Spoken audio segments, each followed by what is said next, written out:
Hello everyone, my name is Boštjan Tajš, Slow Hops, here from Pridewood, Slovenia. We are a hop supplier of Slovenian hops, Styrian hops for Charles Faram, UK. We meet every year over there in Worcester or in Hereford for an annual Charles Faram HopWalk. Unfortunately, this year we aren't able to do that because of new coronavirus and COVID-19 disease. Luckily, we are able to give you this video, give you a short presentation about this year growing conditions, yields and quality standards. Presentations will be given by some of our hop growers.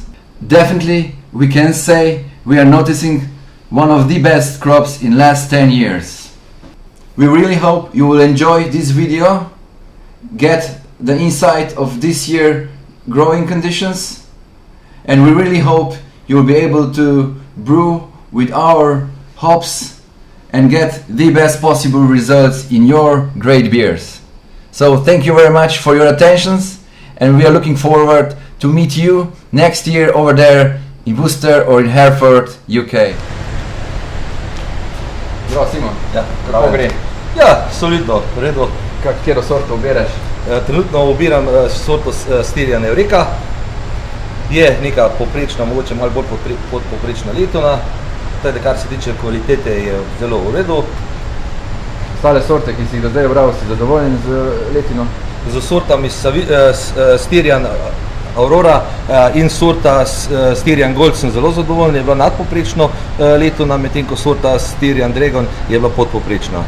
Kar se tiče pa kvalitete, so vse sorte do zdaj pokazale izredno lepo vse. Kako pa ocenjuješ letošnjo pridelavo na splošno? Kakšno je bilo leto za pridelavo hmelja? Ja, letošnjo leto je bilo zelo z vzponi in padci, če pogledamo. Že v spomladanskem delu nas je presenetila ta korona, potem smo imeli malo težav z sami delavci in zato smo mogli prilagoditi samo način dela. Mogoče določene sorte smo mogli porezati prej, ko bi jih normalno, zaradi tega, da smo lahko dejansko celoten časovni interval ujeli. Medtem ko potem čez leto je bilo pa zelo deževno, kar je sigurno pripomoglo k tem, da se je mogoče kaj začela pojavljati pernospora, ampak na naši kmetiji se upam do konca, da smo dejansko v redu rešili to zadevo. Hvala Simon, da bi te še prosil, da poveš našim prijateljem z Velike Britanije kako misel za konec. Hello everybody, zahvaljujem se vam za dosedanje sodelovanje. Jaz upam, da bo to sodelovanje še potekalo naprej, tako dobro kot sedaj, pa veselim se ga ponovnega srečanja z vami.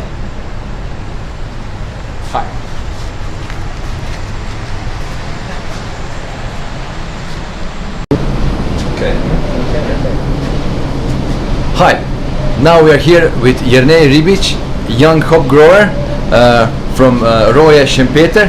Jernej is a member of Slovenian Hop Growing Association, and Jernej is usually giving reports to IAGC, and we will take this opportunity now and ask Jernej. Thank you, Boštjan, for a question.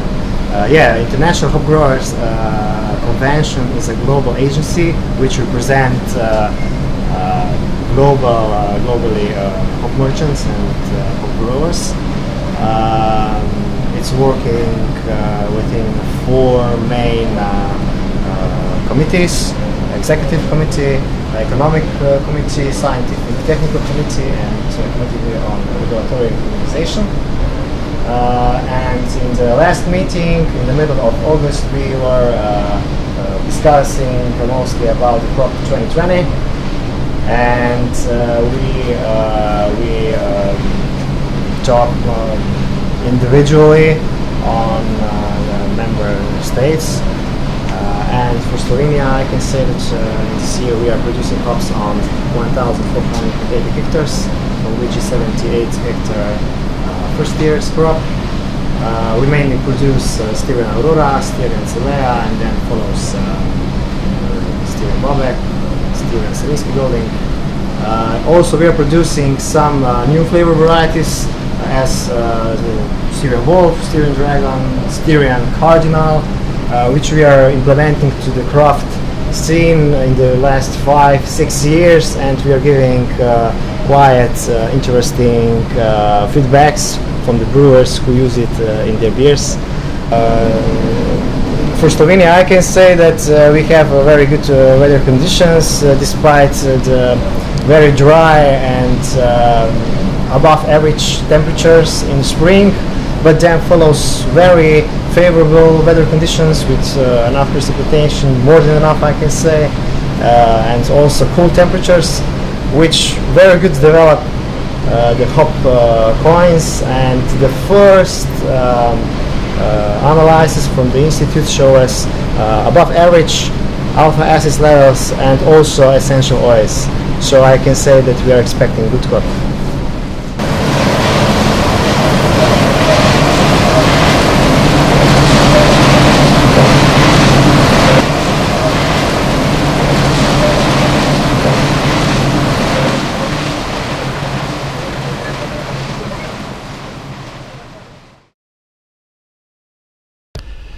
From young Gernay to another young farmer, Primož Žagar.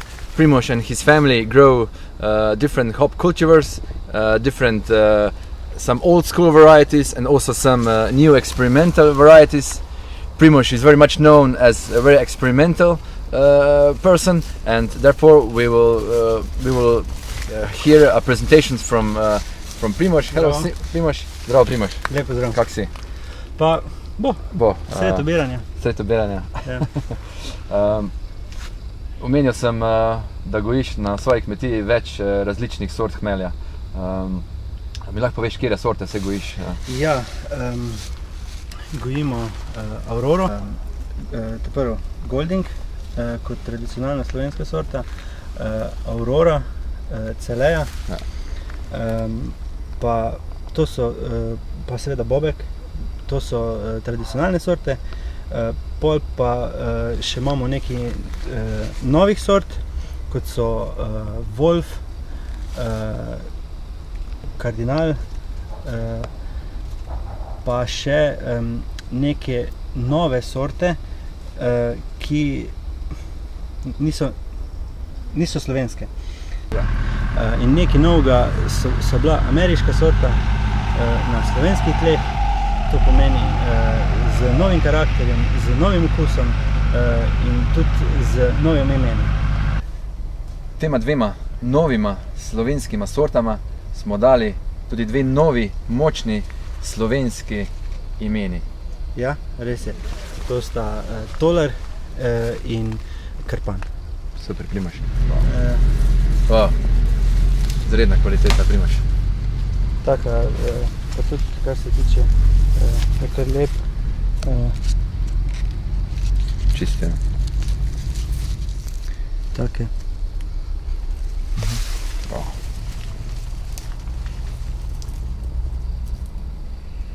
Wow, super, res.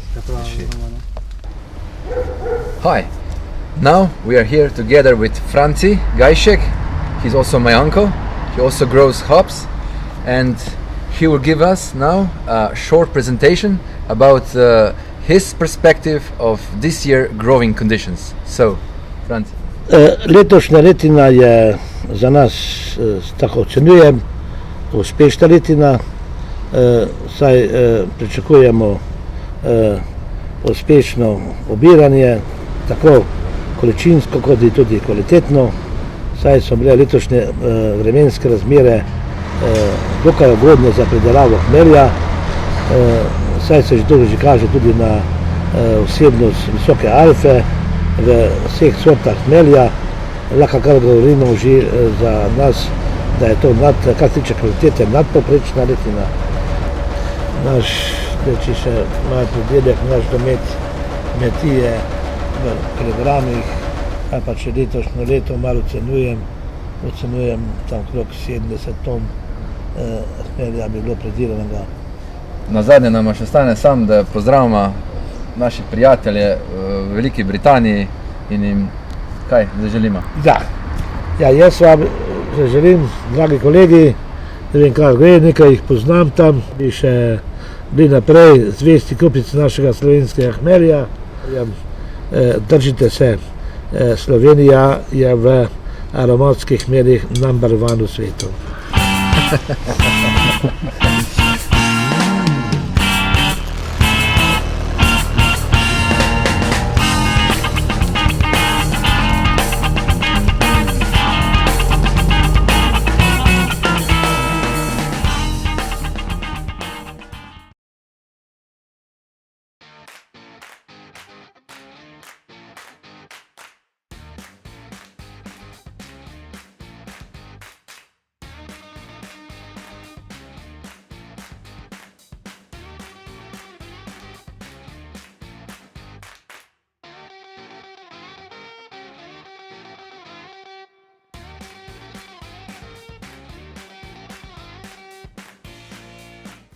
I see, Sarah, here in the hop yard, you've also got grass that's been sown in between the different rows.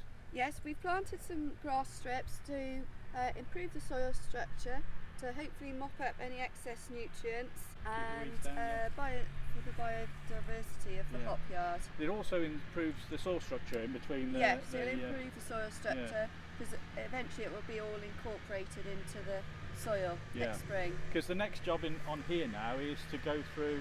So the next job, if it's dry, we'll use a 2-leg subsoiler to come up the row, subsoiling to lift the soil up and to create light, airy soil. Yeah, because through the season, I guess this has had a lot of compaction from the tyres running through, marks. Tractors, And then in a couple of months' time, we'll cut these vines down at about this height, 6 inches off the ground, and then burn these old vines. Yeah. But we'll wait a couple of months so that the sap goes back down into the roots to help the plant for next year's growth. Nourish the root. Excellent. Nourish the roots. Yeah.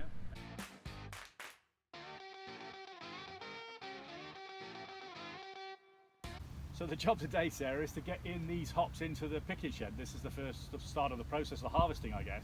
Yes. So you've got the new vine loader on the side of the tractor there. I see that's helping you a bit, speeding up. That's sped the job up a bit. It's a solid vine loader from Germany. We bought it second hand.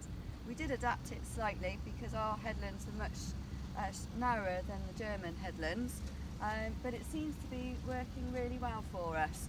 And we just have one tractor with it on, and it can keep up with the trailers and keep up with the shed. Well, he's coming through in a second here, so we'll get out of the way and let you see the vine loader in action.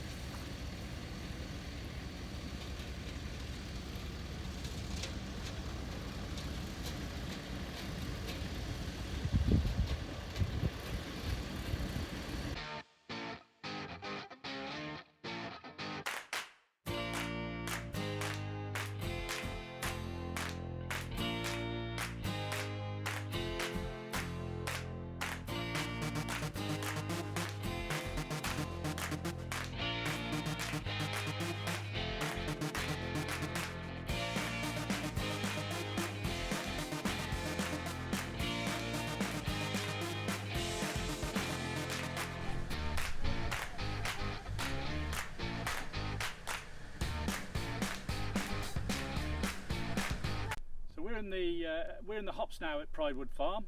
This is, for those of you who've been on the HopWalk before, this is along the drive on the left hand side as you go into the farm. And as you can see, we've got the target here on my right hand side, and on the left hand side we've got where the Goldings were. Those have already been picked. And this is quite a good example of the ripening times of different varieties, and it's extremely important for the growers to have varieties that ripen at different times. If you're going to pick the hops, you can't pick them all on one day when the ideal ripeness is. So Goldings, being slightly earlier, has been picked, and you can see these are out of the way, and the target will probably be another week or two. Today they're picking Bramling Cross, but these will probably be another week or two before Martin gets into these and picks these. So ripening times is one part of it. That's one characteristic of the variety, but also when you're looking at new varieties, we've got to realize that all these plants in here are female plants. So everything that produces cones are female plants. The male plants, all they do is produce pollen, which then fertilizes the cones and produces the seed. So when we're breeding new varieties, we need to get those seeds. So we need every cone fertilized and as many seeds as we can get, plant those then up into the greenhouse and then propagate them on, test them against diseases, and put them into our program, into our hop breeding program, where Peter Glendenning then will look and make selections based on the agronomy, the picking qualities of each of those varieties. So male and female is quite a big difference. I say all these are female, but through the season now we've got to a stage where these hops will be ready to pick soon. You can see there's a little bit of wind damage on here. We had some wind damage as we did on the Bramling Cross earlier, where the hops have been blown, buffeted. There's nothing the grower can do about that, and it doesn't affect the quality of the hop for brewing. But it is something the grower gets a little bit worried about, because obviously they want them to look as nice as possible. Target is a beautiful variety, has quite small cones, almost bullet-like, Brussels sprout type cones, which is very distinct, and the bine is red, which is another distinction of this variety. and the leaves tend to be very green, so quite a dark green characteristic. On the other hand, the Goldings are much lighter, paler green, and have a green bine rather than a red bine, and so they're much easier to distinguish. Looking at the growing season, you can see these are ready for harvest now, but these have been picked. So where do we go from here? At this time of year, obviously they're concentrating on finishing off the harvest, but once that's done, in sort of October, November time, we need to get this yard tidied up, ready for next season. So the grower will come along and they'll chop away at the base here, take all this extra bine off. So this isn't needed. We like to leave it until November because the sap will go back down into the root and nourish the root in the soil there. It is a perennial plant, so it's not planted every year. Those roots will be in there for a good 15 years, 20 years, and longer in some instances. But giving them the opportunity to have that sap going back the other way does improve the yields the following year. But once it's done its job, chopped it away, we're then left with a bare soil and the hook. In the UK we use the hook and the string. You can see the hook there in the soil, and in sort of March, April time, the shoots will start to grow again. That new season's warmth will start to encourage the plant to come through the soil, and we need to make sure that the hop plant's got something to grow up. So we then apply the strings. You can see the strings on here now. It's Koya yarn grown in Sri Lanka, and that will be applied by somebody with a ball of string on the side of their in a bag here, and they'll put it through a long tube, and we hook it at the top, bring it down, hook at the bottom. We have got a bit of video of that to show you as well. When the string is on, the plants then obviously have something to grow up. So it's a nice way then, at that time of year, lots of shoots coming through. We want to select 2 or 3 strongest bines to grow up in around the string, and everything else will just be torn away or cut away, ripped away. What we want to do is keep all the energy from the root going into those plants that are growing up the strings and leave everything else bare underneath. This is ideal hotbed for pests and diseases. If you leave any lush growth coming through there, we don't want that, because again, pests and diseases can really come in and make a mess of that. So just keeping that nice and clear and getting the concentration of the plant on growing these larger bines. So as they grow, they'll grow around the string in a clockwise direction. You can see there, and that's true in both continents. It always grows clockwise. And as they grow up, we've obviously got to keep them clean, using the most effective pesticide and fertilizer methods. Farmyard manure is used a lot on hops, and with pesticides, the pesticides we're using every year are reducing, becoming more and more safer. It's getting quite difficult for growers now to control all the diseases and all the pests because of the reduction in the number of pesticides that are available worldwide. But it's important to do that. We have to keep focusing on reducing the inputs and reducing the effect on the environment. And so anything that has been harmful in the past, 30 years ago when I started, there were some varieties, some pesticides that would have been used we wouldn't dream about using today because of their toxicity. Obviously bees are very important, we have to look after those as well. So we're trying all the time to produce new chemicals that will be more effective and safer on the plant and on nature itself. And we're also trying to use organic methods and methods that will work in conjunction with nature to control the pests and diseases. All the time we're looking at ways of reducing pesticides and reducing fertilizer. As the hops grow, they start to produce laterals. You can see the laterals on the target here. These are quite long. They grow out sideways as the hops get to the top of the wire at the end of end of July, around the summer solstice. And once the plant gets up there, it then starts to think about reproducing. So it'll produce the laterals rather than growing up. It'll start to produce these laterals which grow out. And the laterals are really important because that's what contains all these nice cones. And what we're looking for is a full set of cones. The newer plants that we've got in our breeding program have got much shorter nodes, gaps in between the nodes, and that means they put more laterals on, which gives us a much heavier yield. We're also finding that the newer varieties that are coming through are using less pesticides, less fertilizer, because we're selecting them to work in that sort of method, which is really exciting. I think we can learn a lot from natural selection of those plants. Around about mid-July, the cones will start to form, so we get what we call a burr stage. So these are quite small cones on here, but there is a little bit of burr on here as well. This is what we call the burr, which is the first beginnings of the cone, and the cone just grows out over a period of weeks and matures and develops. Inside the cone, what we're really looking for is this nice lupulin. The yellow powdery lupulin glands contain most of the oils and resins that we use in brewing, and that's the key. And this target is quite a high lupulin level, high alpha acid, which is the bitterness that goes into the beer, and lots of other thiols and chemicals in there which give us these essential oils and lovely flavours that we get from the beers. So hopefully by this time of year we've gone through the whole season, the crop's growing well, and we've got some really nice plants. This year it hasn't been so great, and we're going to talk to a few growers about that in the next piece. Okay, so we're here at Pridewood Farm near Ledbury in Herefordshire, and today we're looking at the hop harvest and the harvested Bramling crop. We've got quite a little bit of damage from wind on the Bramling crop today. You can see just on the edge of the cones here, a little bit of browning. That's from wind damage that came through a couple of weeks ago. The hops were very badly hit by a windstorm, and it's given this rather off brown colour, which isn't quite so pleasurable for brewers, but it certainly doesn't affect any of the brewing qualities. So what we've got behind us is the picking machine, and you can see the hops being loaded onto the vine track. And the vine track then takes the hops into the picking machine. Inside the picking machine, then you've got the little pluckers which comb down and take the hops off the vine, separating out the leaves and the hops from the sprig and the vine in there.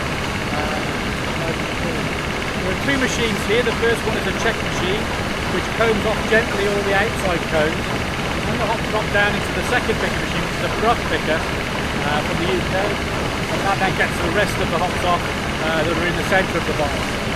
The hops then pass through over a series of cleaners. The cleaners work on the theory that the hops are round and small and will drop through holes and will not be blown against walls with the hop, with the wind, and also on cascades. So when they're coming down a belt, they'll roll down the belt and not go over the top. So the leaf and the sprig will be large and flat, will go straight over the top and into the waste belt. The hops will roll and they'll be dropping through, and eventually at the end of the line we should get nice clean cones coming through with no sprig or no leaf in there. With Sarah Hawkins, we're looking at the Sovereign that's just been picked today. So these are just coming off the farm now for drying, so we're in the kilns here. And you've got a quite unique system of drying here. Perhaps you could explain to us what happens. Yeah, so we've got 4 kilns, and the first stage we come on to kiln 1, we've got 4 bins in a line. Underneath there's a lot of high air speed and low temperature. So this is the first kiln they come on, and we're trying to get rid of the excess moisture out of the hops, which is the first stage of drying. Once they've been on here for about an hour and a half, we then move across to kiln 2, and the bins, we'll just push the bins along. So now you can feel they're slightly drier now, and they've lost a lot of the moisture out. So they'll sit on here for another good couple of hours. The heat is raised slightly, and the air speed is decreased slightly. Then the next stage is to move on to kiln 3, where now they really are, the drying process is well underway, and they're starting to They're not far off, are they? Once they've been on here for a bit, and we've got more bins full of hops, they'll move across to the 4th kiln, where they'll quietly sit to finalise the drying process. Just important on that drying, at the end of the drying process, to cool them down before they go into the bale, so that they don't have any fiery issues in the bale. Yeah. Once they finish being on the kiln, they come off and just stand in the bins to cool down and to condition to the air that's around them before we put them in the bales. Okay. These hops here have been dried, and they're now just sitting and waiting to cool down, ready to go to the baler. And they're nice and dry. If I take my arm in, pull them out, we can tell if they're dried by just going right down to the middles and just doing the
Hello everyone, greetings from Poland. Thanks to Charles Faram for this great possibility give to all of you hops report from Poland. This year until end of the May we had extremely dry spring, but June luckily came with a big weather difference with much more rain, and that was the last moment to save our harvest. Luckily, weather get changed on the right time. These days we are after Lubelski hop harvest. Yield is a bit reduced comparing to the last year, but alpha are much more higher. A couple of days ago we have begun harvesting Marenka, its second traditional and popular hops variety in Poland, and we expect that variety physically it would be less comparing to the last year, but alpha are higher, so we should be okay with this variety. Anyway, that is giving us idea what we can expect this year. Physically would be a bit less hops, but alpha will be higher. So if some of you have good recipe for great beer based on Polish hops, may come down and take a breath. There it will be no shortage. Another interesting information which I wish to pass to all of you is about our first crop of Charles Faram hops experimental variety. We expect a much more kilograms of this, so it would be more to be tested by the breweries. So generally crop would be not so bad as it was look at the spring. Our Sibylla, Lubelski, Marenka, Magnum, Willamette, Chinook are looking good. Alpha and quality are really good, and we think it's going to be average crop, or maybe less than average crop. I wish same of that to all other farmers. I believe it's not best scenario in pandemic time with average crop and record crop, so that's why I keeping my finger crossed for the brewers to have great ideas for the delicious beers, and I wish to them to have biggest records with beer selling on whole 2020 and 2021 year. All the best!